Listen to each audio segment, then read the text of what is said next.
Alright, let's see what fresh hell awaits our hero after his big win. The arena is quiet, you could hear a pin drop, or more accurately, you could hear the sound of 5 massive aristocratic egos simultaneously imploding. Our heroes, the kingdom's finest collection of genetic dead ends, are kneeling, disarmed, decaped, and thoroughly shoveled. And Leon, our boy who just wanted to be wallpaper, he's standing there, the most dangerous, and by proxy, the most hated man in the entire academy. His quiet life? It's not just dead. It's been publicly dismembered, set on fire, and the ashes have been scattered in a high wind zone. Now, you might be thinking, hooray, he won. Justice is served. Wrong. All Leon won was a first-class ticket to the top of everyone's to-kill list. But first, the prizes. According to the rules of the duel, the losing party has to obey the winner, and Angelica, who is really leaning into this villainous role now, makes her demand. Marie, you must apologize. Oh, look at that. She's groveling. It's deeply satisfying. And also, a terrible, terrible idea. You see that look on Marie's face? That's not remorse. That's the look of someone who is 1000% the real final boss, and she's just mentally added Leon and Angelica to her soon-to-be mysterious accident list. He hasn't solved a problem. He's just upgraded his stalker. And the social fallout? Delicious. By winning for Angelica, Leon has just committed social seppuku. He's not just new money anymore. He's new money who hangs out with the crazy dumped villainess. They are now officially the loser squad, the outcasts, the pariahs. Everyone is either terrified of him or openly despises them. Leon's dream of fading into the background? Gone. He is now the co-president of the We Hate Everyone and They Hate Us club. He looks miserable. She also looks miserable. A match made in hell. Naturally, news of the Crown Prince and his boy band getting publicly pantsed by a shovel-wielding freshman travels fast. Leon gets a letter. He's been summoned by the king, his highness, Daddy Warbucks himself. This is it. This is where he gets executed, beheaded for disrespecting his betters, or maybe just drawn and quartered for uglifying the prince's mech. Leon is packing his bags, hoping Luxian has an escape plan. Leon walks into the throne room, probably soiling his very expensive new uniform. The king is not happy, but he's not happy with Leon. He's furious with his son, his idiot son, who broke off a politically vital engagement in public for some random girl. The king thanks Leon, thanks him for teaching his son a lesson. And then, the final nail in the coffin of Leon's quiet life, the king offers him a reward.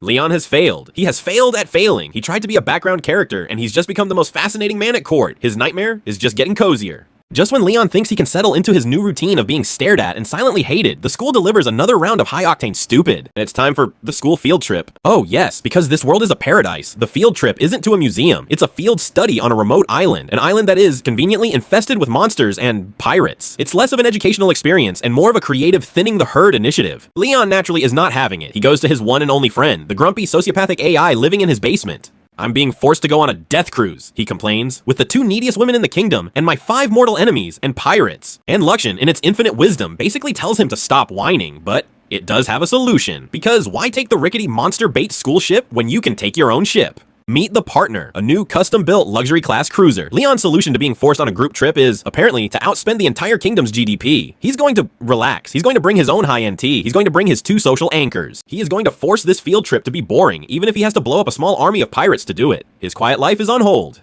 Now, it's time for a quiet vacation, and absolutely nothing will go wrong. And there it is, right on schedule, because this world is a fundamentally broken, badly written piece of garbage. Sky Pirates, the laziest, most cliche-ridden threat this side of a slime infestation. These guys are the go-to early game challenge. They're here to, I don't even care. They're here to be a problem. Oh, look, the 5 morons are trying to be heroes, a chance to reclaim their lost glory. They're launching in their mechs, which are probably held together with duct tape and shattered pride at this point, to fight the pirates. This is just sad. And they're down. Wow, that was a new record for fastest failure. The pirates are on board, and the heroes are floating scrap. A total disaster. Luxian, take out the trash. And please, try not to be too flashy. It is beautiful. The pirate ships don't explode. They're just disintegrated. The mechs, disabled. The pirates on the school ship, instantly tasered by tiny high-speed drones. The whole thing lasts 10 seconds. And there we have it. Leon, the guy who wanted to be a background extra, has just single-handedly and effortlessly defeated an entire pirate fleet. He didn't just save the day, he broke the game's difficulty curve. Thanks for watching. You are now closer than you think you the inevitable end. See you in the last part.